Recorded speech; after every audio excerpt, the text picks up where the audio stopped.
Welcome to another episode of the On the Water Podcast. We have Chris Bielert, National Sales Manager of Shimano, here to talk, a little bit about everything. And he always said it when we were kids, being out here is what it's all about. Catching a fish is a bonus. He hasn't changed, but it shows how important it is to conserve and protect so educate. that our kids and our kids' kids are going to have, absolutely. have fish to be able to catch. So anglers are not as diverse who are starting with it because of what it does for you, in my opinion. This goes back to what you said, Cheech, earlier, but... Welcome to another episode of the On the Water Podcast. Beautiful. Let's go! Buzzards Bay Yacht Sales knows that a great boat dealer is as important as a great boat. Why? Because new or used, you're buying a boat with 100 different systems and components that need tuning, training, troubleshooting, and sometimes repair. While most boat dealers are your best friend only until the sale is closed, Buzzards Bay Yacht Sales has developed a bulletproof reputation for building long-term relationships with their customers. Before, during, and most importantly, after the sale. Go ahead, ask around. We challenge you to find anyone who has anything but great things to say about Tom O'Toole and his team. With 6 locations from Freeport, Maine to Jupiter, Florida, including Marblehead, Massachusetts, and 3 offices on Cape Cod, Buzzards Bay Yacht Sales is committed to providing the best possible product, customer service, and support for both recreational boaters and passionate sport fishermen. It's true, who you buy from is as important as what you buy. Visit buzzardsbayyacht.com today.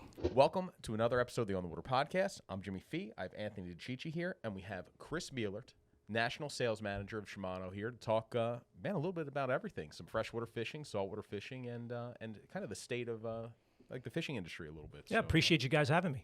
Yeah. So Chris, we talked last week. In early May, we had the Fish and Wildlife Service here for their Partner with a Pair event, and Chris was there, and we checked out some of the herring runs. We're gonna have some videos coming out on that, and just hearing some of your takes on the state of fishing, I wanted to get more of that out there for our audience. But let's start at the beginning, man. So how'd you get into fishing? Oh wow, for me this goes way back. Since I was a little kid, I grew up fishing, believe it or not, with my dad trolling for stock trout. Like a lot of us did in the Northeast, great hatcheries in a lot of the states in the Northeast. And my brother and I would go fish with my dad and troll for our trout. And that's kind of how it started for me, that and walk into our park pond, which is close to home. I'd come home from school and want to just grab my rod and head to the local pond and go fish. Where was home?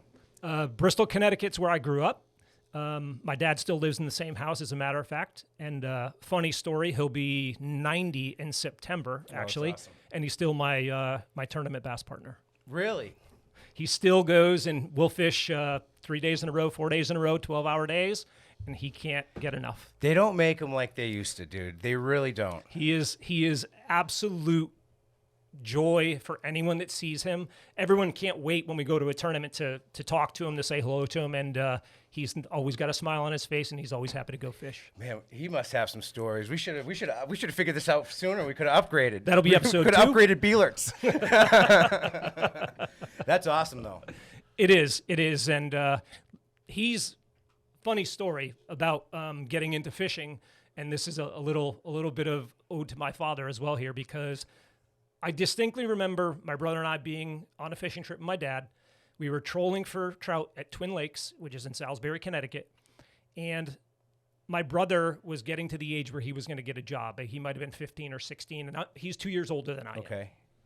So the conversation went to my father saying, I don't care what you guys do, as long as it's what you want to do, not what you have to do. That's great advice. So he basically was saying, look, I had to do what I had to do. I have 3 kids, pay a mortgage. He wanted us to be happy in whatever we determined was going to be our career. And I'll just say this, and I'll play this podcast for my brother at some point, but I listened and my brother didn't. That seems to be something that is very consistent among that generation. Like my dad was the same way. Like it was almost like you either didn't know you had so many options, living in this country, and you just kind of like fell into something, and that's what you were. You were an iron worker. You were a fireman, a school teacher. But like the message you always got from that generation was do what you love, because you can figure out a way to make a living doing pretty much anything in this country. It's kind of ridiculous, but that's really good advice. That's very cool. It is, and the kind of the way that it shook out, early on in my life, all I wanted to do was fish. That could be a blessing and a curse, as we all know, right? So I wanted to be a pro angler. I was a tournament bass guy. It was something that kind of was in me. Yeah. And I took a lot of licks for it because I didn't have a good paying job. I'd want to fish. I'd spend everything I had on fishing. And this is where my brother and I would go back and forth because he was making money. He was saving it. He was doing all of those things. But he was doing it with jobs that he wasn't necessarily happy doing.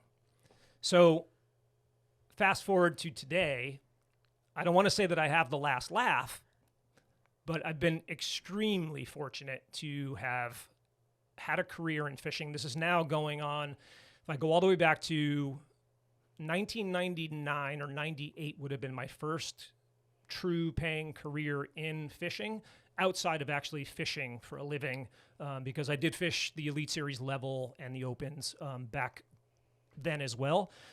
So very, very fortunate. So I had some great people give me opportunities, and here we are today.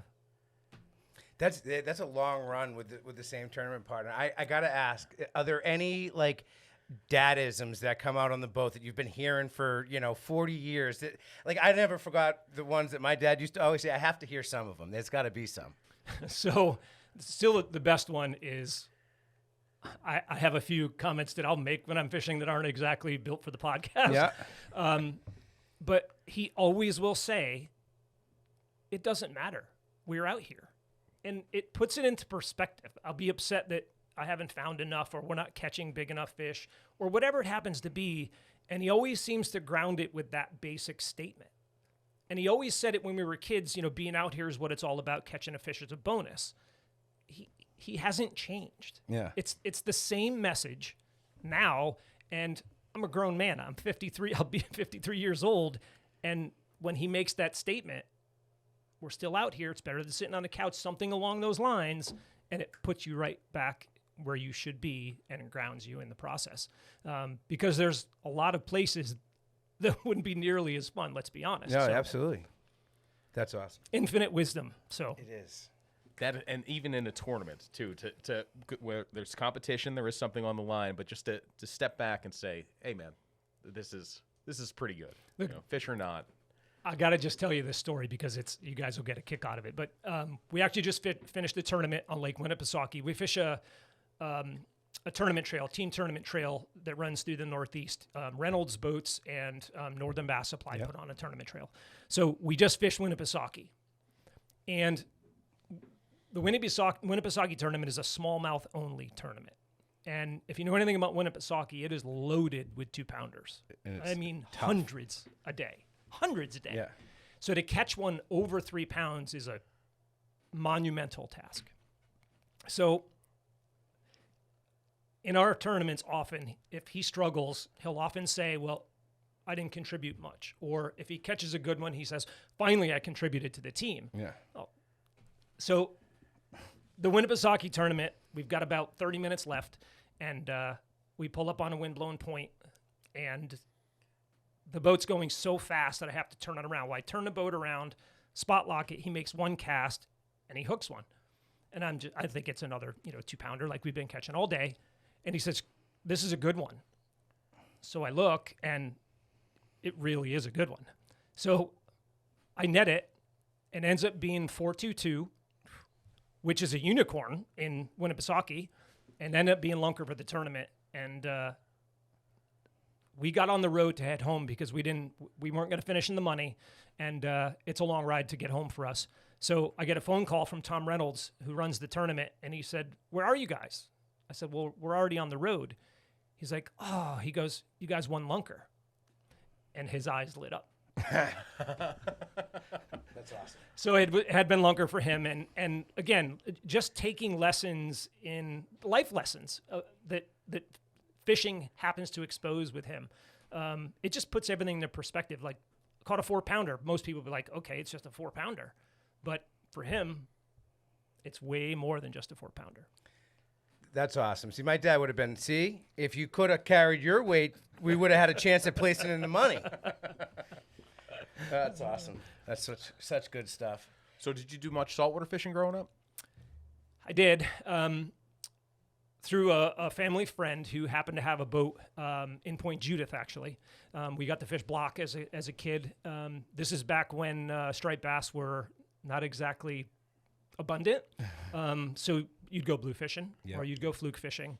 But my first memories of saltwater fishing were actually as a kid in a rowboat fishing in Niantic Bay for winter flounder, which no longer exists in Niantic Bay either. But we talked a little bit about this last week, and you just never forget those initial memories of how you've gone about doing it. And then obviously now I get to saltwater fish with some of the greatest saltwater anglers on the planet. So core memories for sure. I almost feel like I can remember the day the stripers came back in abundance, because we had gotten out of boating just to let my brother get to like that 2-year-old age for like a short window, because my dumb ass at not quite 2 tried to go over the transom after a mako shark that was eating a bluefish right behind the boat that my dad was grabbing the harpoon to get so that we could be on the news, because according to him it was massive. So that translated into him dropping the harpoon. You almost got on the news. Dragging me into the boat, giving me a hug, driving home, selling the boat. And we didn't have a boat for almost 2 years. So we get back, and this is when we were blue fishing, all right? There was no striped bass really at all. And I'll never forget, he picked up a little like 23 Seacraft, and he's like, let's go to some of my old spots. And we were ripping wire, and it was like a striper, and he was like, oh my God. And then it was another one, and he was like, they're back. He was freaking out. It was like, I feel like that was the day they returned. It was a pretty vivid memory of my childhood, and I know exactly what you mean by them disappearing for a while, which that's a sad thing to think about. But the shifting baselines is something people talk about, because guys who got into fishing in, say, 2010s, or people who've been fishing for now 10, 15 years, have no idea about the winter flounder fishing and what it used to be. And it was a reliable, you would start your saltwater season on winter flounder. I caught the very tail end of it in New Jersey, and I was no good at it, but guys would go out, and I'd see them catch them. And the sea worms, you'd anchor up, you'd chum over mud bottoms, and it just contracted, and now there's like one last herd of buffalo. Now they still catch them in some places, and it ebbs and flows a little bit. But it's not, that was a traditional fishery that everybody took part in, and that just isn't there anymore. It's hard to believe, but and obviously Massachusetts is the last of the Mohicans, if you will. Mm-hmm. It's the last place that actually has a good, sustainable winter flounder fishery. But it's funny you say sea worms, because my dad swore that the trick to us catching winter flounder was night crawlers. We would use night crawlers. We'd pick them the night before we were going to go. They had to be fresh, and then we would never get sea worms or sandworms, whatever different people call them. And he swore that was the difference, because we'd always catch and always had a great time doing it. Mine was cat food. My dad's, I guess, was cat food. Chumming. Yeah. We would just poke a bunch of holes in cat food and put it in a mesh bag and drop it down. Now, did either of you guys add corn to your chum mixes? Was that just a Jersey thing or New York thing? You know what my uncle used to, every time he would flounder fish with us, and my dad would be like, let him do what he wants. It doesn't matter. Cat food's good enough. But it wouldn't be your primary bait, but they'd mix it because the idea was that winter flounder liked yellow. Mm-hmm. So guys would paint their sinkers yellow, and they would have the little yellow beads above the Chestertown hooks for the standards. Yeah. I used to buy the Captain Nappy Chestertown hooks for winter flounder, and it was Charles Nappy caught the world record fluke. He had nothing to do with winter flounder, but it's like him on the back with a picture of him with a 25-pound fluke on the back of it. The Captain Nappy special. Marketers are some special people, I'll say that.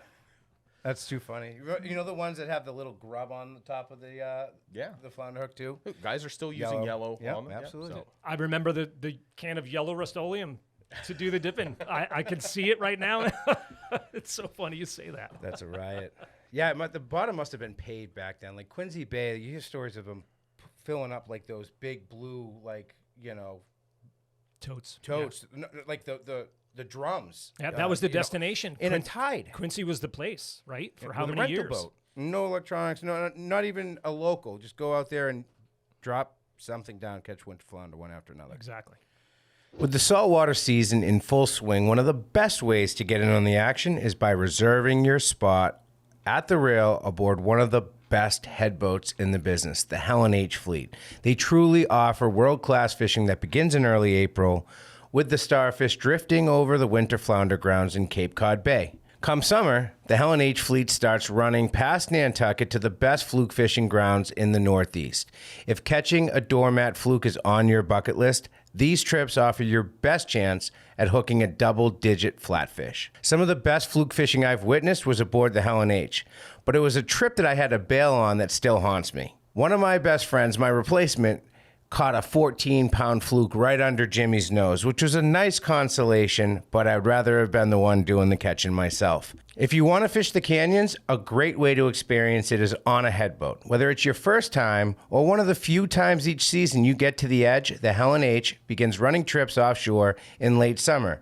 2 to 3 day trips take you out for tuna, mahi, and swordfish at the edge of the continental shelf. I personally hooked and promptly lost my first ever swordfish aboard the Helen H on a canyon trip a couple seasons back. Can't wait to get back at the reel this fall looking to settle that score. New for 2025, anglers can find more rail space for Nantucket fluke fishing all summer by booking the 10-hour limited open boat trips aboard the Angler. Or, come fall, you can hop aboard their jumbo tog trips limited to 25 anglers running October through November. No matter the time of year, there's plenty of great fishing options with the Helen H Fleet, but the boats fill up fast. So head over to visit helenh.com to book your trip today. That's helen-h.com.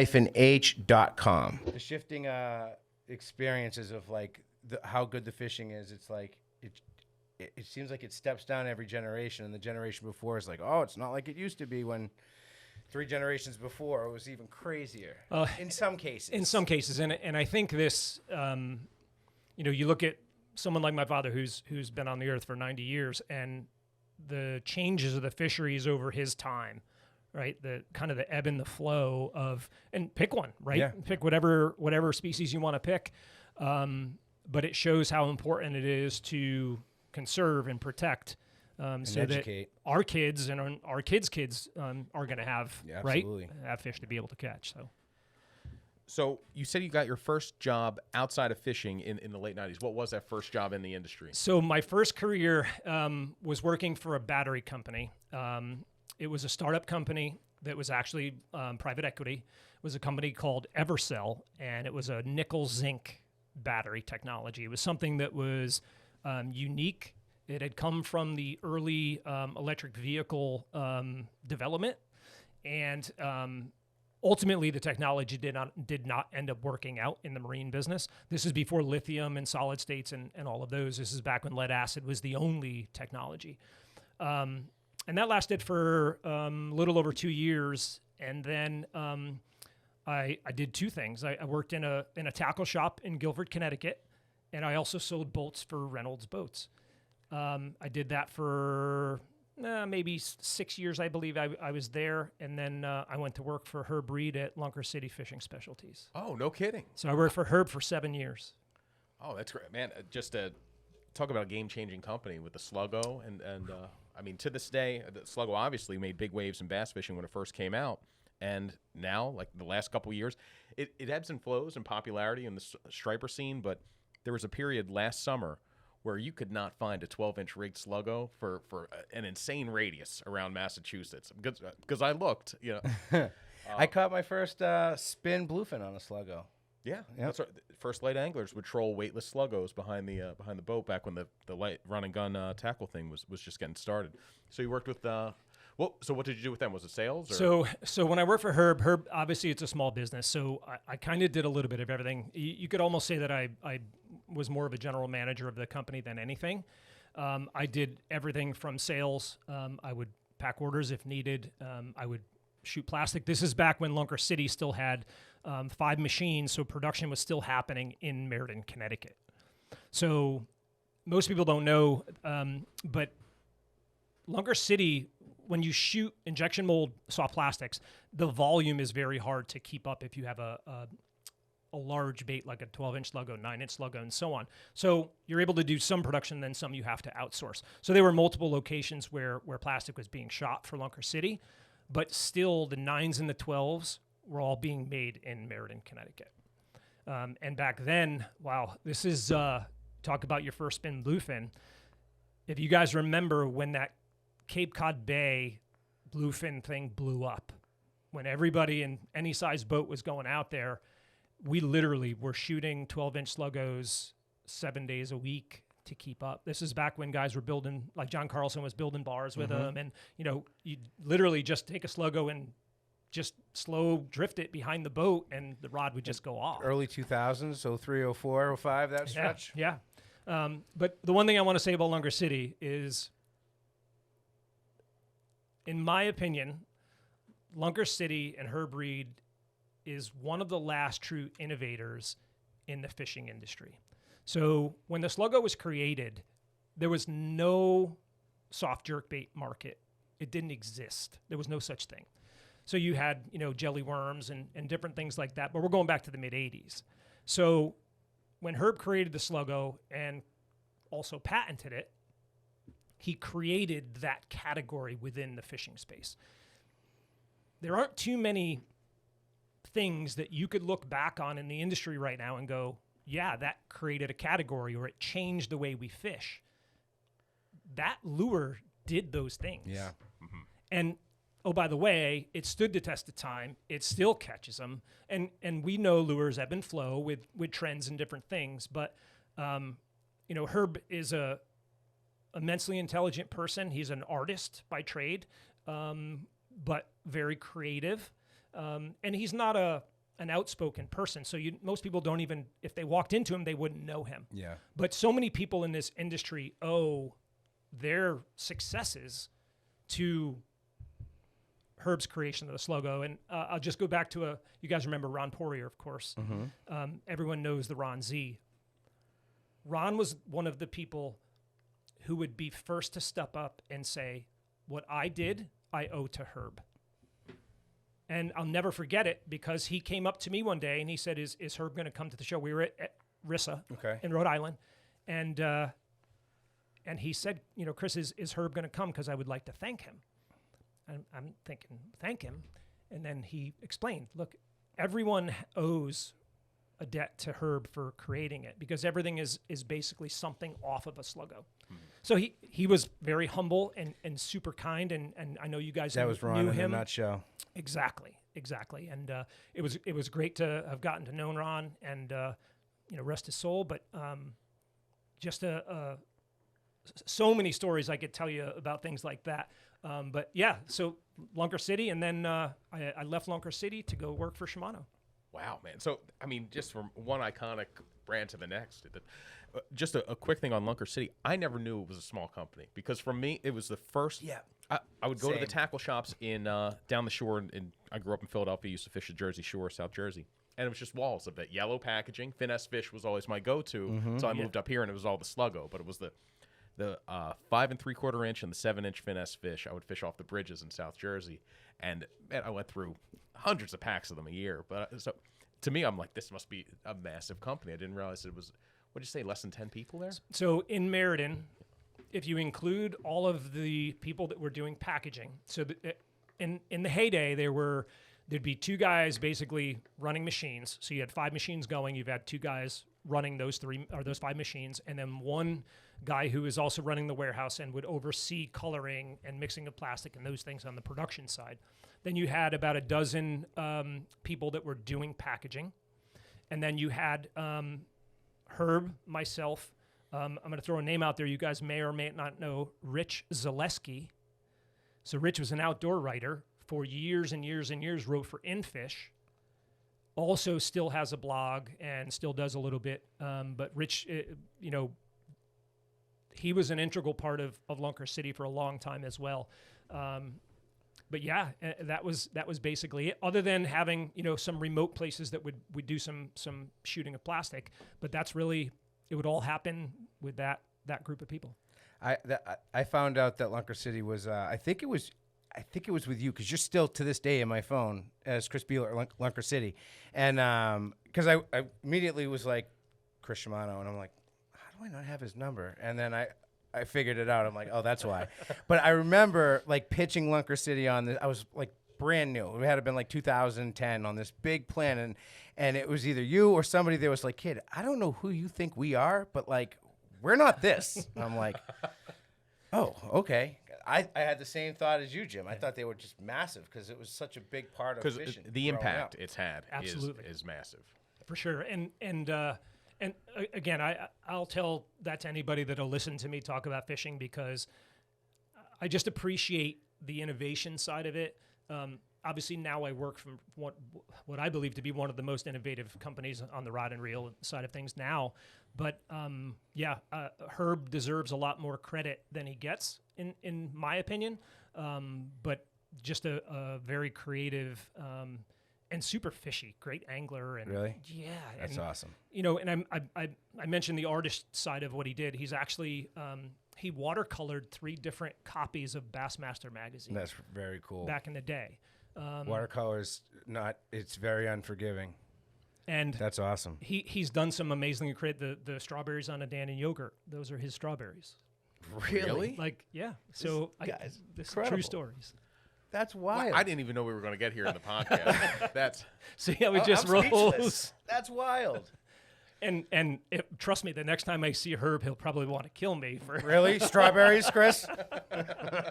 You had to go there. That's really really cool.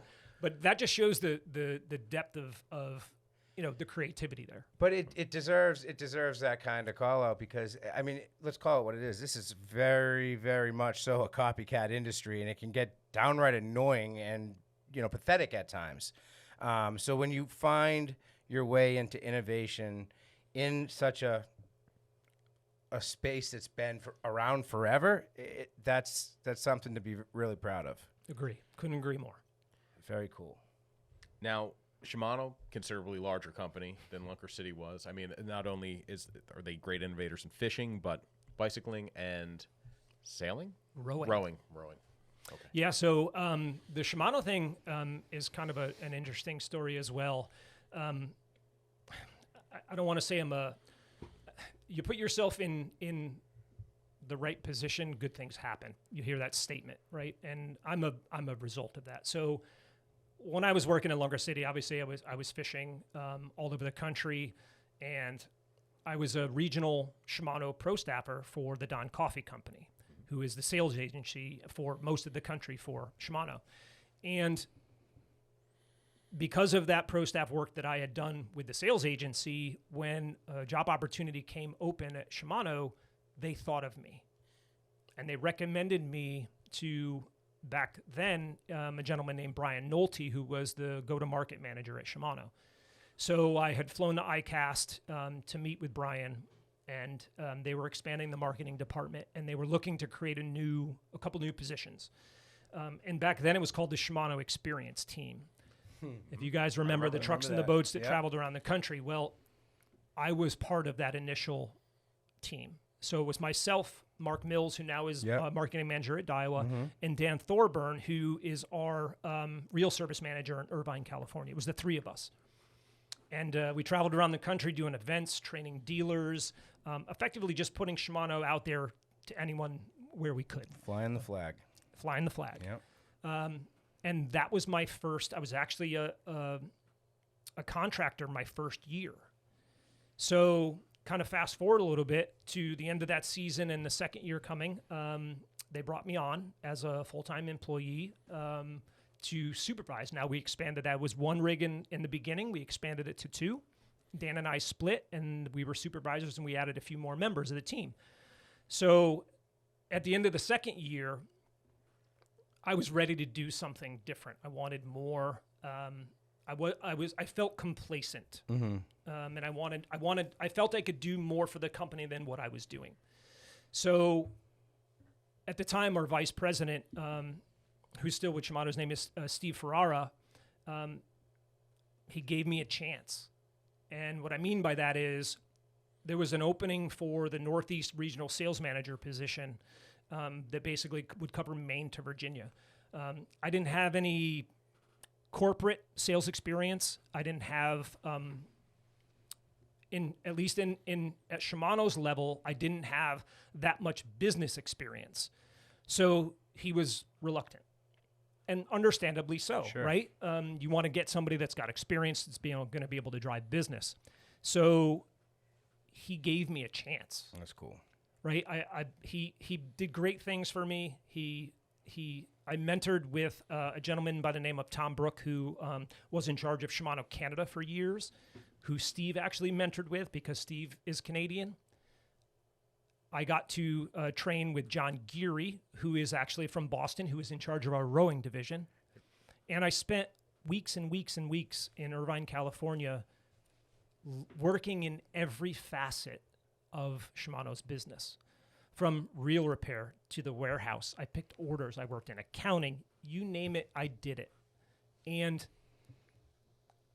what the amount of the depth of learning that I had in that process, just amazing opportunity, and that Steve gave me that chance and provided me the tools. And I was a regional sales manager for 8 years. And now I'm national sales manager, and I'm 3 years into that position. That was a gut call. That was one of those gut calls where you're like, all right, on paper, no, but you'll be a damn good one, and I'm gonna put you in there. That's real life stuff. It happens, and that's awesome. And to see every aspect of how a business is run is a big part. I mean, on a smaller scale, Anthony and I are kind of do that here. He writes for the magazine. I did make a single sale once when I was in 2008. I sold, but I never got the commission on it. Somebody else swooped the commission. I've never gotten paid for anything I've written. So hey, we're even. There's a bunch of IOUs Yeah, around exactly. here. Exactly. Yeah, I owe him for the bass tournament I lost. I'm not paying him yet. Yeah. So I wanted to double or nothing on Fluke, but he's holding out. I'm not taking a new bet till you pay your last bet. So working with Shimano, you probably fished with some incredible captains and anglers and done some really cool trips. What are some of the standouts that in the gear testing realm that you've been able to do? Yeah, Shimano is super unique, and speaking to the gear testing and kind of how that all plays out. But when Shimano is coming out with a product, we field test it like crazy. It's one of the things that allows us to have the best product on the market, right? So if you don't put it through its rigors when it's being developed, you never know if it's going to be able to function in that space. So I'm gonna go to a guy we all know very well, Jack Sprengel, who blue collar guy, cut his teeth from Rhode Island. You know, in my opinion, still one of the best charter captains that I've ever fished with. Very fishy dude. I say that now. He works for Shimano, obviously, but he was the first guy I ever bluefin tuna fished with. And why? Stella development, right? So our product development process puts the product in the harshest conditions where everybody's going to get tight. We're going to put it through its rigors.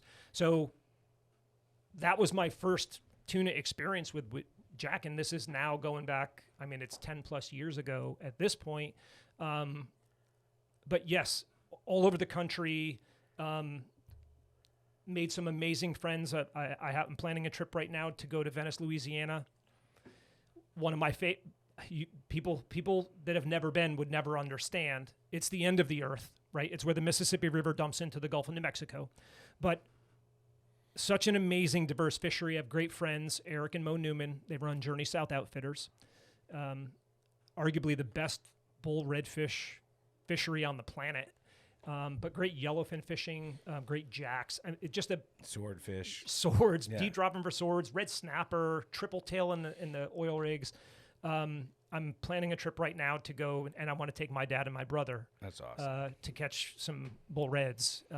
But those are just, I could talk Benny Florentino, calico bass fishing, Clemente Island in California. I could go on and on and on about the great people and great fisheries that I've been able to selfishly experience through my career at Shimano. And man, just that same kid walking to the park to go fishing now I'm 13 years at Shimano. So That's awesome. You don't think it's possible? It's definitely possible. Shimano has rods and reels for every fishery in the Northeast, whether it's deep dropping the swordfish in the canyons, casting the stripers in the surf, or finessing panfish through the ice. That's about as wide a range of fishing applications as you're going to get. For inshore saltwater applications, the workhorse of the Shimano lineup is the Spheros SW combo. The Spheros SW is built with premium Shimano technologies like Infinity Drive, which increases cranking power and smoothness while fighting fish. The rods range from a 7-foot medium heavy to a 9-foot heavy and fit Spheros SW sizes from 5,000 to 8,000 for a range of lure and bait fishing. From the surf this past season, I used the Ultegra XR 14,000 XSD paired with the Shimano Tierlejo XX surf rod. The Ultegra XR is Shimano's most feature-packed surf reel to date, with the rigid cast spool support to stabilize the spool while casting heavy lures, Infinity Drive to increase winding power under pressure, and X-Protect technology to provide high-level water resistance. The Tierlejo XX is built for casting distance and durability. The 10'6", 1 to 3 ounce model was perfect for punching avid jigs through the wind during a sand eel bite in New Jersey last fall, and it was great for throwing pencil poppers to distant bluefish off the south side of Cape Cod. It's become my go-to combo when casting distance makes the difference in the surf. No matter what you're fishing for in the Northeast, Shimano has a rod and reel for it. To pick out your next setup, visit fish.shimano.com. Venice, one of the coolest things you said, it's the end of the earth.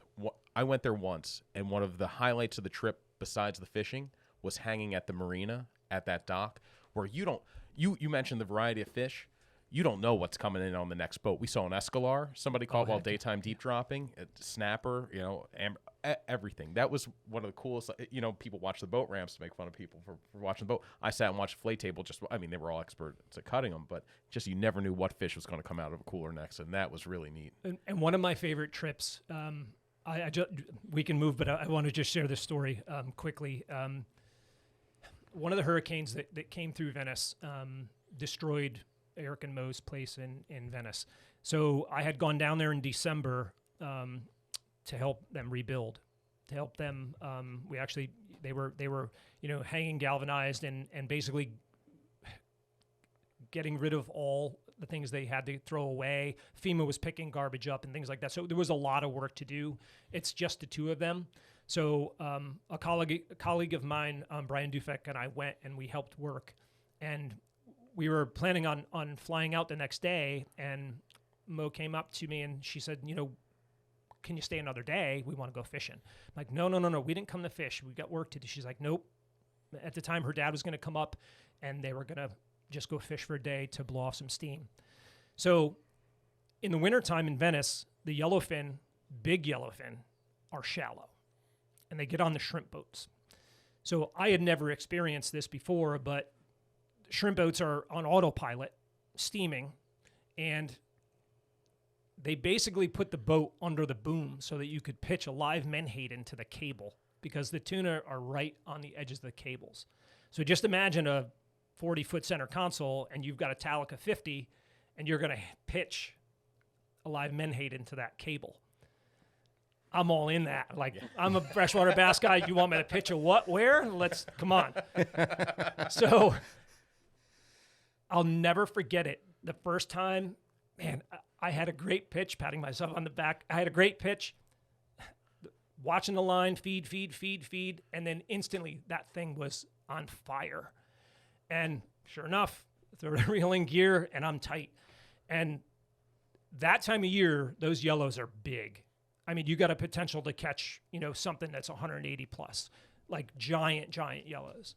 And I had that fish on for probably 10 minutes, get harnessed and ready to go. And the next thing you know, it's gone.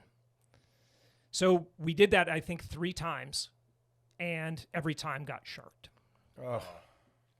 So it's a heartless feeling. And then I actually saw the shark, because I was talking to Eric about him, like, how big is a shark to eat a yellowfin that's, let's even say conservatively, it's 150 pounds. How big is that shark that's going to eat a yellowfin? And he's like, well, maybe we'll see one. He goes, oftentimes, you'll see them on the surface or whatever. And we saw the biggest shark that I've ever seen in my life. And we had estimated it to be 14 feet, and it was a giant tiger.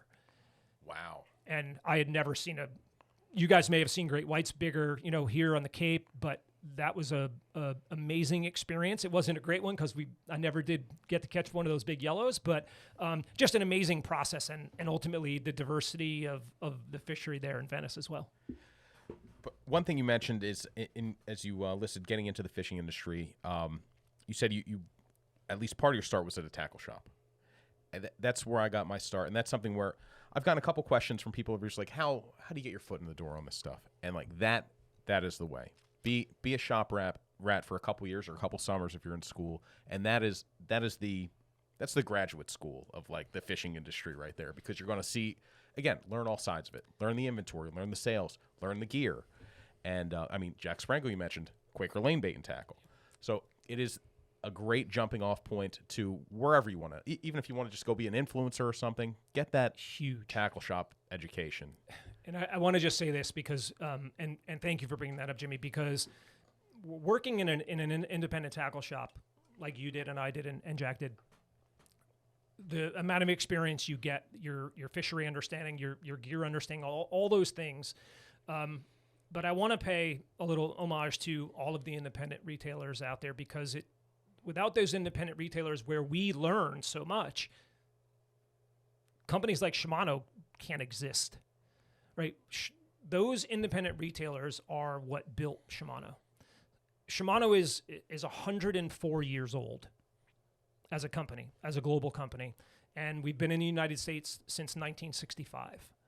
And Shimano started with a caravan, driving a station wagon around from retailer to retailer to retailer trying to sell product. And it started on the bicycle side with a single freewheel gear. But the fishing side was no different. It started the same way. And it started with giants like Penn back in the day trying to, gain some market share. But the independent dealers are the ones that gave Shimano a chance. They gave us a chance, right? And those are the things that most people don't understand the foundation of different things, but the foundation of the fishing industry, those independent retailers, where we learn so much. Absolutely, yeah. I mean, they're kind of the beating heart of it. I mean, it's where you go in and you get your local information. It's where a good shop is irreplaceable. Like it is. It's no doubt. There's like the good ones. If you are a loyal customer, they're gonna look out for your best interest. And there's no better web for information than that shop. Just standing there buying bait or whatever, like people just come in with diarrhea of the mouth, like, you're not gonna believe this, blah blah blah blah, and it's like, I found a weak fish bite last year by just lingering around the tackle shop. Right? So there was a guy Go came empty in. the pegs. Yep. You can't replace that. It is definitely a intricate, valuable part of the fishing fabric, and it changes by town. For sure. So you said when you were telling your tuna story that you're a freshwater bass guy. That's still true, even after that's still your main squeeze is bass. I still have a 21-foot Skeeter FXR. I still fish regional tournaments. Obviously, I don't have the time to be able to fish anything outside of what I do with my dad. I reserve the time to fish that tournament trail with my dad, and I still fish some local tournaments where I can, but it's still, you can't take that out of me. Like I love it. I've loved it since I was a kid. It's what I've always wanted to do. It's still a huge part of my life, and that'll never change. Largemouth or smallies? Smallies. Yeah, thank you. Let's go. Now, I'm a largemouth guy. I love smallmouth. I do, but I like the big swim baits for largemouth. I like the big unicorn hunt. It doesn't ever work out for me. You are from the Cape. Yeah. Or sorry, you live on the Cape now. Yeah. You're a little bit spoiled with those big baits and what you can do with them. It's true. It's true. You throw any big baits? I do. I'd love to throw a big bait. A couple that I'm hot on right now. Tato. Just gets bit everywhere I throw it. I've got a Henkel trout right now that a good friend is going to paint a brown trout pattern for me on it. And of course, the phony stuff is about as good as it gets. So I meet up with it, just tackle junkie, so to speak. Yeah, it's a whole new world. Like I fell in face first. I ended up, I was firing on waffles, getting baits, and it got like it got real degenerate real quick. But I've reeled it back in because I've realized you only need you need a rat, you need a couple wake baits, you need a crawler, you need a glide bait, and you need soft baits. And once you have that stuff covered, you really don't need anything. You're good else. to go. But here's an interesting thing too. But you want it all. But how about the parallels? Okay, how many metal lip swimmers do you have? Oh yeah. Yeah, How many surf plug? Right, it's true. it is an absolute parallel to the surf casting guys with what they do with custom plug builders, the big bait market, and how that exists. Man, they're eerily similar. It's true, but you talk yourself out of it being true when they're like 100, 200, 300 bucks to get your hands on, and then you snap one off, and it's like, all right, I guess we're going swimming. It's 45-degree water, but hell. I remember I was on, because I haunt the secondhand markets for striper plugs a lot of cases. I got a Beachmaster darter for $65 on one. And at that time, that was the most I'd ever spent on a plug. More than I'd ever thought I'd spend. I lost it on a lobster pot. And I remember like I just sat down. It was one of the big 3-ounce, 3-hook darters that just, it digs, it gets deep in heavy current. And, man, it got that lobster pot like it was nobody's business. But I remember thinking, oh, my God. And then this year alone, like this is probably 12 years ago. Now, I have lost 3 $100 glide baits this year. It is, yeah. There's a lot of big bluefish around. I hope my wife doesn't listen to this. She'd be like, wait a second, what? Yeah. They hate us. That's why we can't go to, they do. You guys, do you remember when you guys know what a Vision 110 is, right? Oh, yeah. Remember when that craze started? Yep. Yeah. So I was fishing back then on tour, and we were spending $100 for a single 110 back then. Really? Oh yeah. So the Vision 110 is a suspending jerkbait made by Megabass, and it is. Dude, I remember hearing about that. Oh now yeah. that you say that. So a glide bait for $100, that's a bargain. Yeah. Like literally, you'd find a perch or a mossback yellowfin tail or a Pro Blue 110 back then, 20 years ago, when they first were being imported into the country, and they were $100 to $150, and you didn't blink. That's wild. Wow. I remember hearing that. I forgot all about that. They are so good, man. And I have all the replacement hooks because they're thin wires, and you bend them out. I remember watching Captain Rob Taylor. We were bass fishing, and he hooked a 7-pounder on one. And because I don't know better. I straighten out my hooks, and I finally figured out you have to go light drag. I've never seen a largemouth bass fight like that.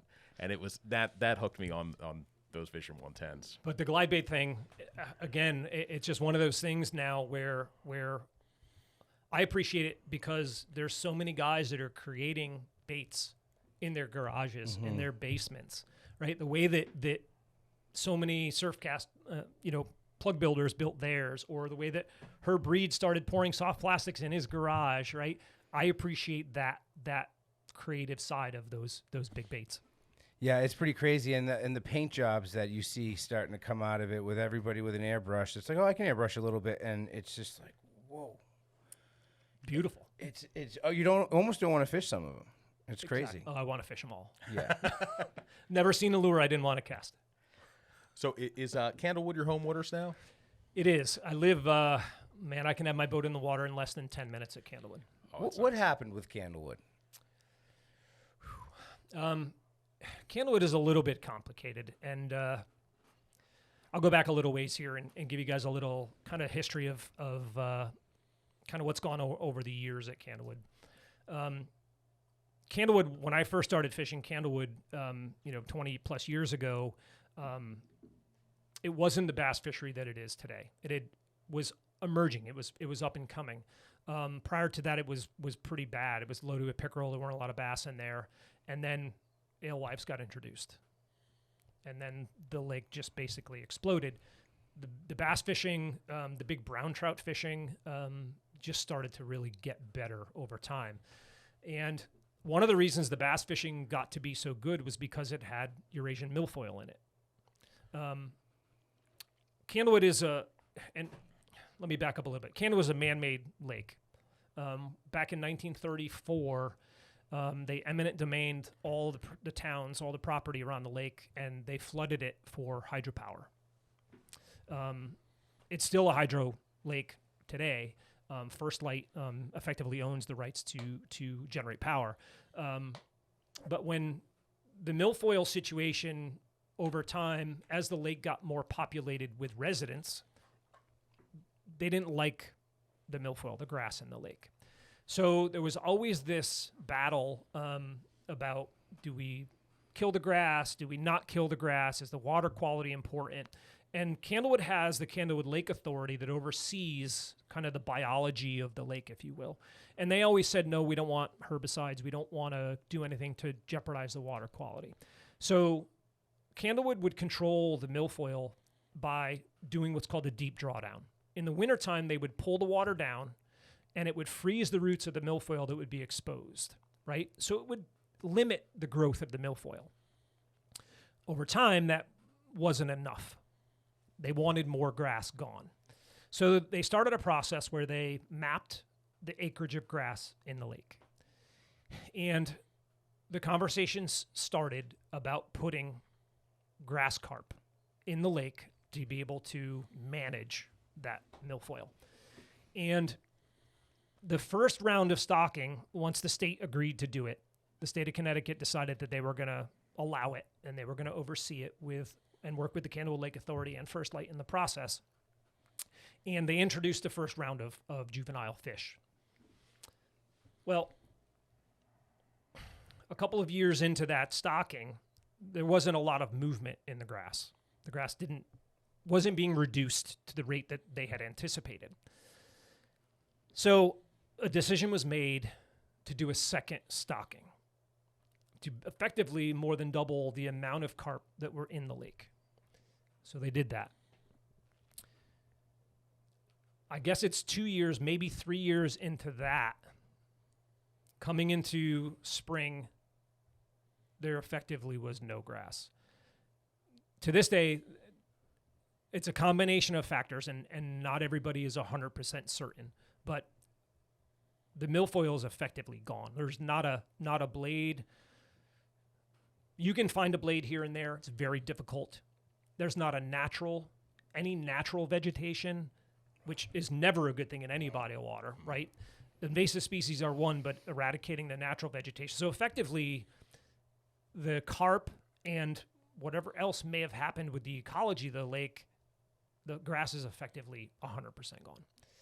So in the past year, the state of Connecticut has decided that they were going to attempt to remove some of the grass carp because effectively they've gill netted some and they've sampled them, and they're literally full of anything and everything you could imagine they could eat. It's not grass anymore. Really? They're eating crustaceans, they're eating fish, they're eating leaves, they're eating garbage, whatever they can basically. That's wild. And these carp are massive now. They're 40, 50 plus pounds. Now are these triploid? Like, can they? They are. Okay, so at least they can't spawn. They are. They're not. They are sterile, so they can't spawn. But there are thousands in the lake. So the first stocking I want to say was 2,500, and the second stocking was 3,500 or something. Don't quote me on those numbers, but there's a lot, and they're all now adults. So there's a lot of different theories about what happened. Were there too many? Did they all come to maturity at the same time? Effectively, there's a lot of different opinions about it. The one thing for sure is there's no grass. The state is starting to pen off some areas where they've identified some natural vegetation beginning to grow again, trying to help it along. They're trying to remove some of the carp. Now anglers are allowed to catch them. They've bountied them, so to speak. Were they protected before? They were. No kidding. Yeah. How do they fight? I've never caught a grass carp. Like crazy. Yeah. They look like they're animals. fighters. I mean, they're total. They look They like will they'd be dump fun. a 3,000 size spinning reel like nobody's business. Want to go grass carp fishing on I Candlewood? do. I read an article about them. Had to be an In Fisherman or one of those magazines years ago. And I remember like the bait recommended was like cherry tomatoes. You know, I would love to go catch a fish on a cherry tomato. And if there's no vegetation, I mean, how good would that look to them? Yeah. But so have you ever gone out and targeted them, or has it been incidental catches? I never have, all incidentals, but there's a lot of them now with electronics technology. You can find them pretty easy. I I could tell you right now 5 different places that you're going to go, and you're going to find them in every single place. They tend to congregate. They school. There'll be groups of them together. That's where the state has been able to gill net some of them through that process. But the concern now with the lake is, ultimately what happens, right? I can't say this enough. Candlewood is one of the best bass lakes in the Northeast, hands down. If we went and fished the tournament there tomorrow, it's going to take between 23 and 25 pounds for 5 to win. Wow. And that's even with the issues with the vegetation. Even with the issues with the vegetation. Did it turn into like a pelagic fishery, Yes. kind of? Yes. So now it's dominated by the forward-facing sonar guys, right? We all know what that's like. But now, effectively, because there is no grass, the fish don't use the hard cover either. They just effectively roam. So way more suspended fish, a lot of fish suspended on bait. Literally, the deepest arm of the lake is New Milford, and you literally can just forward-facing sonar with the trolling motor on high and pick them off as you see them. Has the bait population really suffered a lot with the grass being gone? It doesn't appear that anything has suffered yet. Okay. But we're very early in the process. How long has it had no grass for? Completely bare? A year and a half. We're in second year. We're the second year basically into having no vegetation. So the fear is not just the bait, but what about the fry? What about the spawning Everything classes? that spawns is going to seek refuge in vegetation, you would imagine. I would imagine, yes. So time will tell. The state is doing some things to try and, get it on a path where it's going to right itself. And look, bodies of water are amazingly resilient.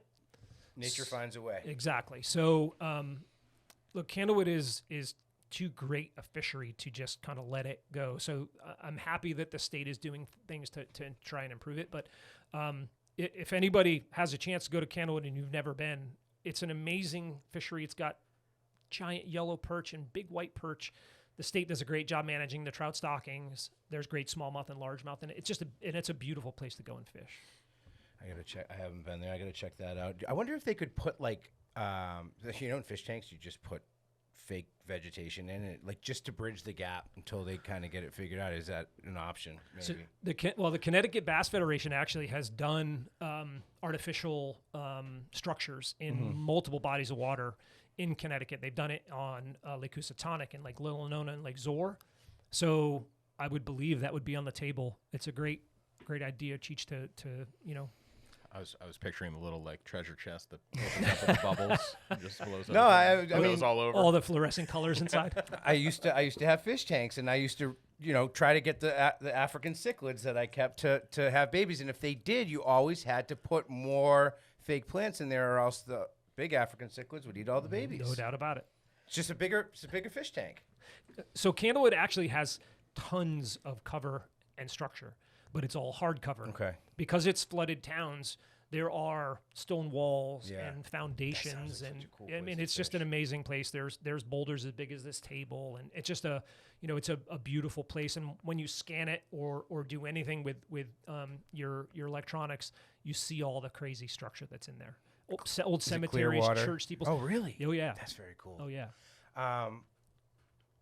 Since you brought it up, what about forward-facing sonar? Where do you fall on that hot rod topic? Yeah, it's A blessing and a curse? Curse might be strong, right? curse is strong.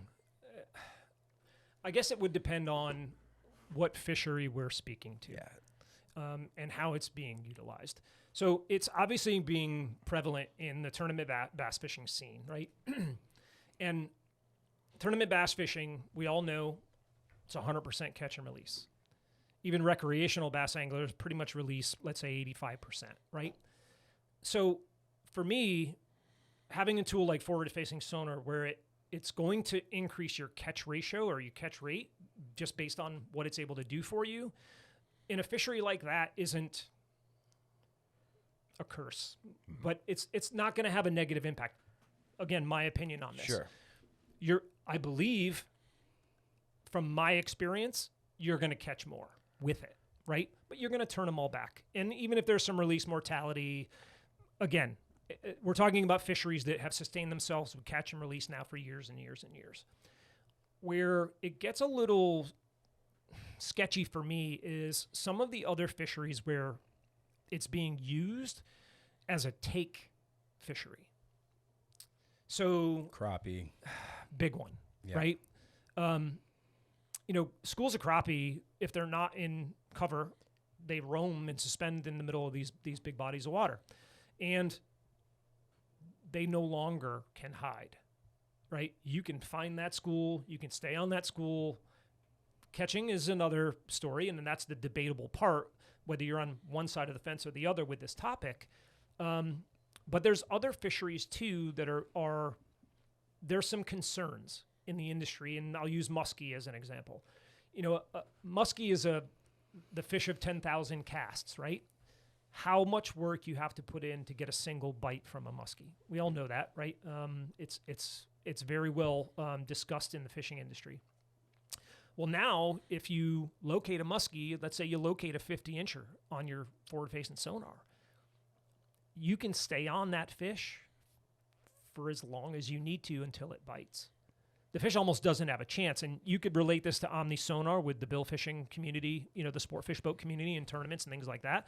They'll literally stay on a marlin all day, right? Just continue to try and the muskie fishery is similar. So taking an iconic fishery and those fish that take so long to grow in those northern fisheries, and they get to be 50 inches, and then in one shot, that fish just could be gone. There's a little concern there for me. And ultimately, those fisheries are what sustain our livelihoods, right? What we do for a living. So we want to protect them, but we also want to empower anglers to go fish and to get tight.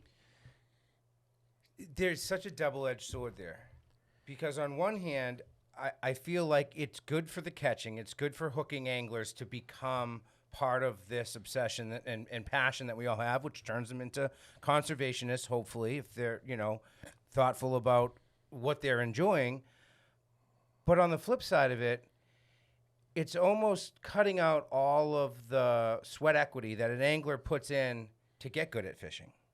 Wisdom, right? Experience, Totally. like all that stuff, that gets condensed so much that if, like, you take forward-facing sonar away, 10 years down the road, people that didn't build that, experience over years of trial and error and figuring pieces of the puzzle out, it's almost like it's stunting the ability of anglers to learn what fish do. And that's where... that's a very personal level of satisfaction, what you're getting out of the sport. You know what I mean? Like, some people don't mind that. Other people like to, they'll taste the water, go, okay, I need to throw a jitterbug. So between the two extremes like that, to me, and I don't even have the right to opinion to this. I will probably never have forward-facing sonar. I fished on boats with people with it, but my thing with it is if it's changing the behavior of the fish, in terms of if they're feeling more pressure, fish that previously didn't, and it creates kind of a barrier for entry for other guys who, like me, aren't going to have forward-facing sonar and are just trying to get into fishing. Do you really need I don't even know how much the average, what would the starter level forward-facing sonar setup be? If I just now they've made them more affordable, $1,000, $1,500. Oh, well, that's not. I was expecting $10,000, but It's 5 swim baits, Jim. No, you beat me to it. If you're going to buy a 12-inch screen and the best transducer, it's going to cost you $3,000. Mm-hmm. But you can do it for $1,000 now. Okay. So it's easier to get into it. But I want to back up to Cheech's point a little bit earlier on this, because, when we learned how to fish, you'd learn how to flip grass, you'd learn how to shallow crank, you'd learn how to deep crank, you'd learn how to throw a jig, you learn how to throw a top water, a jerk bait. You learn all these different techniques. And my concern is, and as a freshwater bass guy at heart, watching these new anglers come into the sport, and I talked to a young kid who fished a tournament a couple of weeks back, and he said he's never fished a tournament without forward-facing sonar. So I asked him, I said, well, have you ever gone here or gone there or fished this way or fished that way? And he said, well, no, why would I? I've been virtually living in AFCO's deckhand fishing shorts and pants since they came out. I have the pants on right now. The stretch woven blend of nylon and spandex makes them super comfortable while providing UPF 50 sun protection. The combination of a sturdy elastic waistband with belt loops and a zippered fly makes for a look suitable for the office, the boat, or the bar. And the reinforced plier pocket and stain-resistant, water-resistant coating help keeps tools in reach while water and fish blood bead right off to keep them looking great. Family owned and operated for over 65 years, AFCO represents unparalleled quality, performance, and reliability when it counts. AFCO is not only proven to perform on the water, but are true leaders of conservation. Their pledge to protect and conserve has 10% of every AFCO purchase going directly to supporting conservation initiatives that make a difference. Visit AFCO.com today and pick yourself up a pair of deckhand shorts and pants. You'll thank me later. Anglers are not as diverse who are starting with it because of what it does for you, in my opinion. This goes back to what you said, Cheech, earlier, but again, I work in the industry, but I'm also a passionate bass angler, and I appreciate people that are well-rounded anglers, right? And I don't want to say it's stunting the development of anglers, but it's limiting that because they don't have to. Yeah. Right? If you're a tournament guy and you use it and you're successful, why would you change it? Yeah. So, and if we discuss the impact of the industry, bass fishing is dictated by trend. Everybody is aware of this, right? So if a tournament circuit, one thing's happening, or another tournament circuit, this is happening, those things become the latest, greatest, hottest trends going. So for now, shaking a minnow, multiple years, if you walk into an independent tackle dealer, like we talked about earlier, and ask them, when was the last time you sold a 6XD? Yeah. Or a world minnow? Well, they might say, well, we sell some world minnows because you could forward-facing sonar, but the crankbait business is dead. We haven't sold crankbaits in months because it's not trendy. Guys aren't doing it because everybody's forward-facing with techniques that just cater to that. Breaking news, crankbaits no longer catch bass. Right, but again, trends and what drives business. So, and I'll give you a true example. Conventional or bait casting gear versus spinning gear. Spinning gear is stronger than bait casting gear right now. It's not a coincidence. Yeah. So things like this. Did that flip in line with forward-facing sonar? Is that pretty much right on the money? Totally. Wow. Totally. Complete relation. I never thought of that, actually. Because I would have thought that, we always use the adage, 15% of fishermen catch 85% of the fish.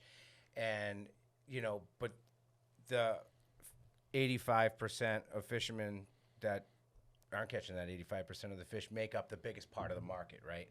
So I feel like if you're kind of a beginning angler, a novice angler, you gravitate towards a spinning rod.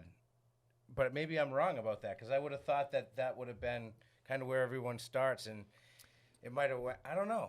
The ripple effect of that technology is really interesting. I hadn't really considered how it would trickle down to what rods and reels were selling more and more. It trickles down to everything. Everything.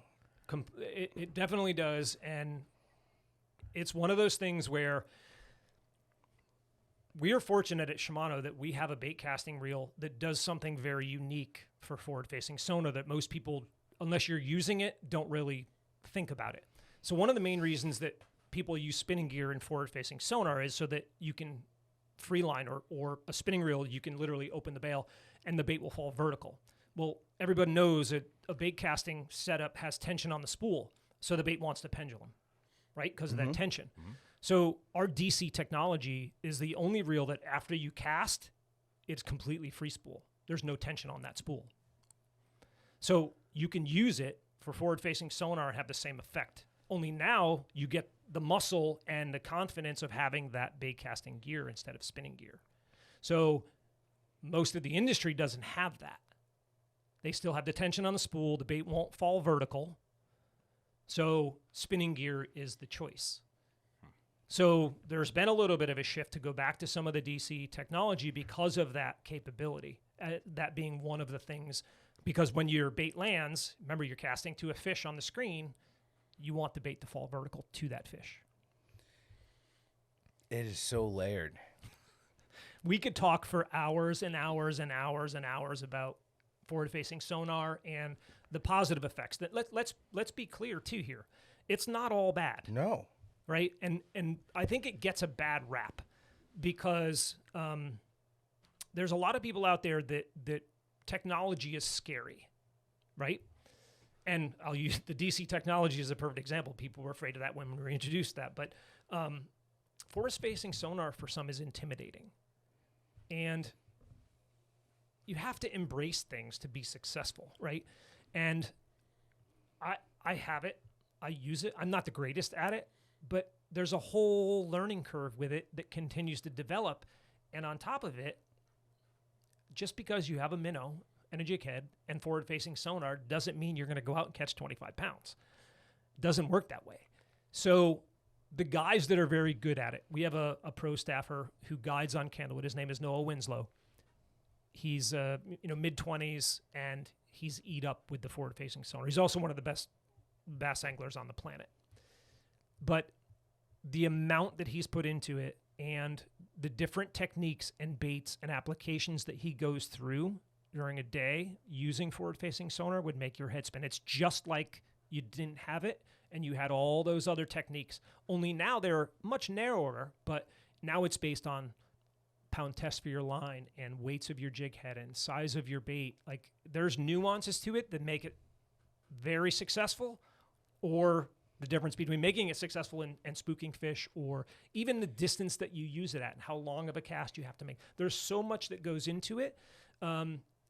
And that's also driving people into it. Like they want to learn that. So there's good, like anything, there's good and I don't want to say bad, but there's just different. It's different.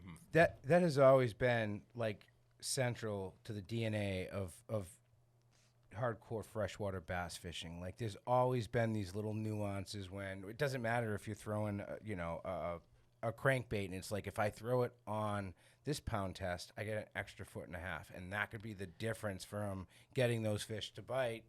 So bass fishing has always been kind of like surprisingly technical. The jig head changes being down to 1/16 of an ounce. Like in the surf, it's like I'm throwing 1.5, I'm throwing 2, or I'm throwing 2.5. If I had to go down that far and then worry about my line diameter, my head would explode. Like I can't.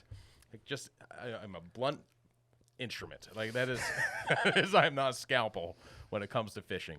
But that's why I'm not a very good bass fisherman. But. One thing I want to say about forward-facing sonar, and we could move on topics, but one of the most interesting things for me, selfishly, we all want to figure things out and learn different things, but how the fish react to what you do as an angler and being able to see that live on the screen. It's so cool. It is. It is what you dream about. It's cool. But before this existed, you're like, I wish I could see what's happening, how they're reacting. Until you wish you couldn't see, because it can also be the most frustrating thing. But there is no better rush, and I don't care if you're ice fishing or on the bow of a boat, when you throw something out there and you know instantly that thing's eaten, and it's just like wait for a boom, and it's like it's pretty cool. But on the flip side, I can't make my mind up still. We can talk about this all day. You lose that I'm just an idiot, happy idiot casting, and what a hit that was. You know what I mean? Like totally agree. So it can be great, but it also being great on this side takes away something great about that side. So it's I don't know. It might be the never-ending debate. It'll find its place, and there will be people like you, where if you don't want to use it on the big lake and in the high stakes tournament, you can still go to your small pond in your John boat and get that bite out of nowhere that thrills you. I mean, it's just. And I'm gonna back this up for a second because we had this conversation last week, and I want to go back to it because it's something that's important going from this topic. We talked about all the great places I've gone to, people I've fished with, and we're talking about forward-facing sonar. And I guess it's not last year, the year prior, we did a dealer trip, and it's one of my most memorable because it brought me back to why I love to go fishing. And it was a float trip on the Roanoke River in Virginia. We fished with a gentleman named Wesley Hodges, and effectively you float down the river in a drift boat and read current seams and eddies and catch smallmouth, and there's no noise. It's just floating down the river, and it doesn't matter if it's an 8-inch smallmouth or a 3-pounder, just floating, reading the water, and fishing at its purest form with nothing else. I had so much fun that trip. And it wasn't a 600-pound bluefin, and it wasn't a 6-pound smallmouth, but it's why I love to go fishing, right? Oh man, that's a great current seam, and if I put the bait right there, maybe I'll get a bite, and then you do, and it's an 8-incher, and who cares? You were Right? right. You were right. Yeah, you figured it out. Figured it out, or it's just this beautiful place, and you're able to have a discussion with friends and get a few bites and ultimately just have a great day on the water. And for me, that's what it still goes back to. River smallmouth fishing's pretty special. Oh, spectacular. And one of the trips I missed, and this I was really bummed about last year, was Penobscot River. A couple guys went up. And One of the that is- best. but just we filmed it, and or they filmed it, and it was and like you said, serene. You know, you're just drifting down the river, and smallmouth aren't trout. You know, they're a little bit more forgiving. And man, I want to do more river smallmouth fishing. It's So you much do it in fun. beautiful weather, and there's some good ones in the Northeast. Maine's got them, and I mean, you all the way down to Virginia. Susquehanna's a big one. Susquehanna's a big one. Yep, Niagara's pretty awesome for smallies too. for sure. For sure. That's what makes fishing the best. Like you can be going through anything in life that's just, you know, a 10-gallon bucket of poop, and you get on the water and it's like everything just fades off, and you know it keeps me grounded. Yeah. So it's the best. But if you could, on the salt side of things, is there anything that you've always wanted to do that you What's in just your crosshairs? yeah? What are you chomping at the bit to get into? I want a big yellowfin. You know, I've caught fish in the 140-pound range. Yeah, But we all know here you're tapped out, right? The West, of course. or that Gulf fishery. So that's one on the list for sure for me. Maybe it'll be Panama, maybe it'll be somewhere. But a big yellow. The saltwater side, Kubera is the other one that everybody wants to catch a rooster, and I understand why. But for me, Kubera is... Roosters are so cool, but Kubera is like one more level of badass. It's just one of the... It's badass, Yeah. right? They're mean. They, you're going to lose more than you catch. Mm-hmm. And I've heard stories Did of you guys hook fishing. one? Yeah, I hooked one. Chris Meegan was going to kayak fish in Panama, but then couldn't last minute for some reason, so I took a spot. And, darn. yeah, I guess, Chris, I'll do it. But they would live, you'd get these live bonito. Yeah, they look like Albies, they call them bonito. And you would fish them for the Kuberas, and I didn't get any out of the rocks, dude. I fed a lot of Kuberas, but I still think it's wild that people have caught them in Rhode Island. That blows my mind to this there day. was Red Top for years had a picture of one taken in the canal. I think in the 40s somewhere. It's a black and white photo. It was old, that. but there was the one spearfished off Block Island a couple years ago. Mm-hmm. One caught on the surf in Island Beach State Park, and then one caught in a pound net off Rhode Island. How crazy is that you know every single one of them? That's crazy. There's no room for anything else. Idiot savant. So, If you own a boat, whether it's a sport fish, a charter vessel, or a commercial rig, your insurance should be as reliable as your gear. That's where Lamrose Insurance comes in, specializing in marine coverage for yachts, charter boats, commercial vessels, and marinas. We understand the water because we live it. Dean Lamrose isn't just an insurance pro. He's a seasoned captain with years on the water. Protect your boat, your business, and your passion with a policy that actually fits. Visit LambroseInsurance.com or call Dean directly, 203-644-4044, and get covered by someone who speaks your language. But that's one, again, I've done a lot. But those are two that automatically come to mind on the saltwater side. And look, I mentioned the Panama thing. I would love to do a houseboat Panama, mothership type. I've never done anything like that. Where you can catch so many different species, or cool. and just kind of go and drop a jig to the bottom and see what bites. Right. I think not knowing what you're going to catch, like that's also a great, absolutely inspiring thing for me. That's what I love about the slow pitch jigging. Is especially around here, you kind of know it's going to be a sea bass, it's going to be a scup, maybe if you're north, it's going to be a haddock or cod. But when you can do it in the Gulf, or you can do it off Florida, I did Pulley Ridge, and forget about it. That was a wild trip, and we didn't even do the deep. We did the shallow one because the currents were bad. 600 to 800 feet. No, we were mainly 300. So it's called the Pulley Ridge Light. I did on the Yankee Caps out of there. I want to do the main one where they're in the 800. You get the queen snapper and things like that.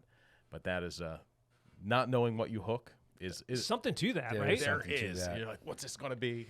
That always makes me rush. Like I'm always just like not even breathing, and I just want to see it. I just want to see it before it comes off, and I have no clue. But that is an exciting part of it. So you mentioned Louisiana, Venice, to be specific. You mentioned calico bass out on the West Coast. Give us another one of those fisheries that you've been fortunate enough to experience that just blew your mind. Oh, wow. There's so many. Let's talk a little bit about bass fishing, because it's ultimately it's still my favorite, right? So I would be amiss if we didn't discuss, and man, let's just pick Thousand Islands as an example. You guys have been. I have not been. I've been to area. I haven't been. You haven't? I have not been to Thousand Islands. Even better. Then. I have been, but let me qualify that. There's an asterisk to it. It was a family trip to Cooperstown, New York, and because Jimmy always wanted to fish, all right, we'll go up to the Thousand Islands and we'll book a charter, and we dragged minnows, and there's a picture of me with 2 dead smallies. 8 dead? Oh, you were a kid. All right. Yeah, I was a kid. I was 8 or 9 years old, and we ate them. And I remember being I don't need to do this again. Yeah. But so that's my only. Now it sounds like it's really just some of the best smallie fish in the world, if not the best. So first of all, it is one of the most beautiful destinations that you'll ever go to, and it doesn't matter whether you're at the mouth of the river in Cape Vincent, whether you're in Clayton or Alexandria Bay, or you're all the way up, whether it's Waddington, wherever you are along the Thousand Islands, it's spectacular. It's just an unbelievable, beautiful place. You launch the boat. 1 minute you're in 10 feet. The next minute you're in 300.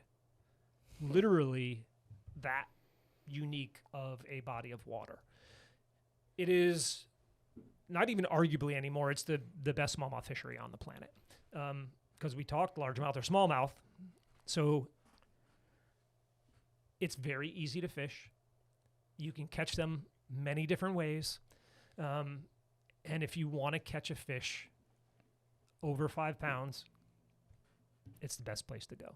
And you don't have to worry about the weather. Talked about Erie. Really? Oh, you can hide in the river. In the river, you can hide. And the fishing is really good in the river. Oh, it's spectacular. It's spectacular. If you want to go to Lake Ontario, if you're so inclined and the lake is flat, it's even better.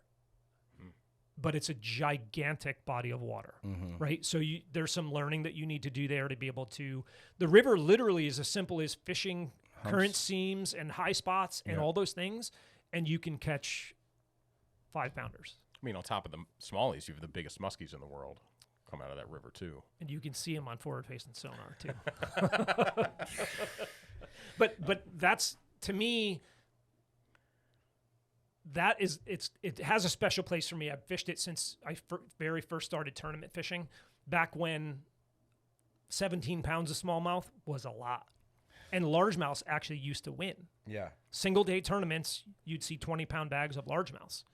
But if you caught 17, maybe 18 pushing the envelope, that was a huge bag of smallmouth. And everyone assumed you went to the lake to catch them.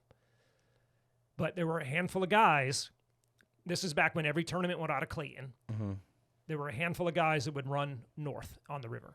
and you'd fish in the river for smallmouth. And you'd catch 18 pounds. And everybody assumed you were going to the lake, but you weren't. And this is back, 20 plus years ago. And now, obviously, it's a much different body of water. Everybody's completely aware, but it's even better, and the fish are bigger, and it's just as beautiful, and it's close, right? It's a couple of hours away. Did your biggest smallie you've ever caught come out of there? How big was it? 714. Oh, Goodness. wow. In Lake Ontario. So I need to hear the story. Like, how did this unfold? That's a monster. Wow. So this is I was practicing for a tournament. It was the second day of practice for a Toyota series. It used to be called Everstar. It's a lower level tour of FLW is what it was. And I always would fish out to the lake. I would run out in the lake in 6-footers. It didn't never matter to me. I wanted to go to the lake always. So I'd go to the lake, and we run out to a place called the Ducks. It's a series of islands on the Canadian side. It's about 30 miles into Lake Ontario. So from Clayton out, it's about 30 miles.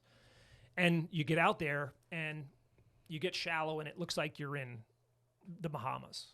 The color of the water, and there's sand and dark spots of rock vein, and you get up shallow and just looking around, swimming a hair jig around, and then you see something. You're like, the heck is that? And then you fire that hair jig over there, and it's a 5-pounder. So you see these big, giant cruising fish out there in this clear water. And I'll never forget seeing that day. We actually got multiple fish that were over 6 pounds. It was one of those days. And that almost 8-pounder, same idea, sight casted it. And you don't know that if it's a 6 or a 7, you have no concept, right? It's a dark spot in the middle of the sand or on the adjacent. Here's what they do. This is a secret if everybody's going to listen to this podcast. You go out to the Ducks, and there's these veins of rock that look like rock walls that run out from the sand of the island. And the smallmouth use those veins of rock as highways. It's also where all the gobies congregate in those rocks. So they use these seams, and at certain times when they're shallow, literally you sight cast them. That's awesome. And that day, I mentioned Noah Winslow. Back then, Noah was fishing the co-angler side. It's funny, he actually won that tournament that year on the co-angler side. But he was practicing with me, and I had to tell him, no, don't cast, stop casting, because we were catching so many good ones. And in true tournament fashion, there were enough fish there for me to win the tournament going away. Mm-hmm. I mean, it was spectacular. Fast forward to the first day of the tournament, the wind changed direction. It's blowing 25 out of the opposite direction, and that is all mud. So you can still find them. I still got 22 or 23 pounds out off, but it wasn't, and I still did okay in the tournament. But when you have winning fish in a tournament like that, and you know that you have winning fish, there's nothing you can do when Mother Nature does that to you. Practice. But that's when that 7 changed. And I've caught a few since then. I did catch one over 7 at Erie and Buffalo, which I still believe to be the best big smallmouth location. I just got to experience that for the first time. I was with Captain Joe Fonzie, and he was awesome. And I remember I was a stud there for sure. I was so fired up to go fish with him. I didn't know much about him. I just knew I was fishing Erie proper because I've never actually fished on Erie. I fished Buffalo Harbor, whatever. But I'm all fired up in typical Cheech fashion. Get to the boat, and he's like, "Dude, pump the brakes. It's gonna suck." And I'm like, "Why?" And he's like, "Because there's no wind, and there's no prospect of wind today." And there was no wind, and we didn't get a bite till 11, and he was pulling his he used one of the best lines. His wife called him. He's like, "Honey, I'd love to talk to you all morning, but it's been 2.5 hours and we have yet to get a bite. I need to put these guys on some fish. I have a serious case of guide's gut." And I'm like, "Did you just say guide's gut?" I'm like, "That's awesome. I didn't remember that." And we ended up finding some fish, and we got 3 fish that day over 6 pounds on a bad day. And I was like, "This is bad." Yeah, we had to work for it, but it was awesome. Total old school. He didn't even have his forward-facing sonar turned on. He was just going doing his milk run. And then I looked at the weather. After experiencing the quality of fish, I knew it was going to blow the next day. So I told the guy that runs the whole event, I go, hey, can you put me back with fawns tomorrow and put my guy on the boat? Because we want to get some good content. And another day we would have had more than 3 6-pounders, but Robbie jumped off. He was dry heaving after this fish jumped off because he's never broken 6 pounds. He had caught his personal best in the river earlier that trip, and he loves bass fishing. But I'm going to ask you this question because I asked Fonz the same question. I want to see if you get the same answer. What is the equivalent to a 10-pound largemouth for smallies? Oof. Well, he's a New York guy that's spoiled because of the bodies of water he fishes. For me, I'm going to say a 6. Okay, so that checks out. He said 7, and that's kind of where my head was at. But that makes perfect sense, being somebody that fishes. How many people do you know have caught a 7-pound smallmouth? Well, I mean, how many people do I know, especially in the Northeast, that have broke 10 on largemouth? Very, very, very few. I'll equate it this way. There's a ton of people that have gone shiner fishing in Florida or have gone to Lake Fork in Texas and caught a 10, right? That's true. There's Toho. There's different places where it's been prolific. The St. Johns River, Rodman Reservoir. A 7-pound smallmouth doesn't exist very many places. That's why I say he's spoiled by it. You can catch a 6 smallmouth at a Candlewood. Never seen a 7, as an example. If you get south, there may be places like Pickwick, as an example, where you can catch a 6. But a 7, it's a unicorn. It really is. Wow. So I think the majority of people, I don't necessarily... I like 6 more now. I think 6 that makes sense. It's a gigantic smallmouth. But coming out of the mouth of Erie... There's no shortcut to it. Oh, definitely not. Like you said, go down, you fish a mule's ear size shiner at Okeechobee, and you'll have your good shot at a 10. You go to Mexico, you get your 10. I mean, you can go to these places, and you may get plenty of 6s, but even in the best spots, the 7s are exceedingly rare. Here's something else to think about. You can go back 20, 25 years. There were 10-pound largemouths, right? You guys have caught them, right? Yeah. You know all the places. You haven't seen 7-pound smallmouths until recent times. Why? Fisheries, gobies, people will point to in some situations. But as an example, like I used it earlier, it used to be you'd go to Thousand Islands and you'd catch 18 pounds. You didn't catch a smallmouth that was over 5. Now those are 30-pound bags, or else you sucked. Exactly. So the fisheries have evolved over time. These smallmouth fisheries. I'll give you another one. Go out. Let's talk about out west. Let's talk about Mille Lacs or places like that. 30-pound bags. Like you didn't see that 20 years ago. Those fish weren't as big. They just continue to grow and live. And some people point to catch and release as a factor. Yeah. Which, but ultimately I think Pollution not being as much of an issue anymore. all the above. Yeah. All the above. Very so just interesting. something else to think about in the process. It's kind of cool. We started this podcast talking about a fishery that had faded with the winter flounder, and then you see here's another one experiencing the heyday with the smallies. And things ebb and flow over time. You don't know. You can't predict it, but it's why every season's interesting. Something new. You don't know what's going to be the big thing this year. So, Well, That's why we keep going, right? exactly. I'm gonna say this. One thing that I want to try to get done. A lot of stuff ends up coming out of podcast guests joining us. Let's try to find a date on the calendar that works to get together and throw big baits at preferably smallies, but big largemouth work too.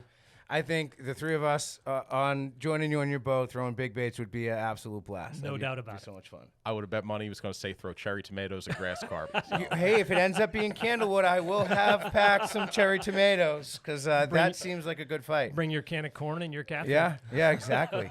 Chris, thank you so much for joining us. That was a whirlwind of an episode. It was enjoyable, man. That was great. I appreciate you guys having me, and as always, appreciate what you guys do for the industry and what you do to get more people fishing. Thank you, Thank you. man. Thank you. That was great. Thanks again.